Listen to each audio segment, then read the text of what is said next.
Acts 18. Paul in Corinth.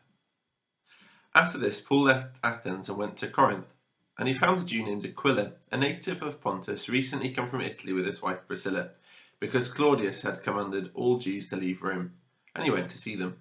And because he was of the same trade, he stayed with them and worked, for they were tent makers by trade. And he reasoned in the synagogue every Sabbath, and tried to persuade Jews and Greeks. When Silas and Timothy arrived from Macedonia, Paul was occupied with the word, testifying to the Jews that the Christ was Jesus, and they opposed and reviled him. He shook out his garments and said to them, "Your blood be on your own heads. I am innocent. From now on I will go to the Gentiles." And he left there and went to the house of a man named Titius Justus, a worshipper of God. His house was next door to the synagogue. Crispus, the ruler of the synagogue, believed the Lord together with his entire household. And many of the Corinthians heard Paul and believed and were baptized. And the Lord said to Paul one night in a vision, "Do not be afraid, but go on speaking, and do not be silent. For I am with you, and no one will attack you to harm you, for I have many in the city who are my people."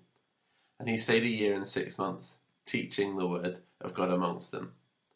But when Gallio was proconsul of Achaia, the Jews made a united attack on Paul and brought him before the tribunal, saying, "This man is persuading people to worship God contrary to the law."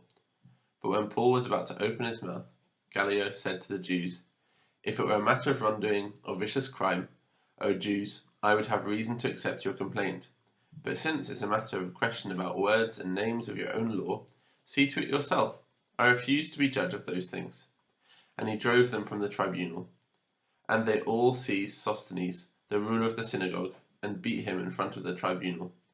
But Gallio paid no attention to any of this.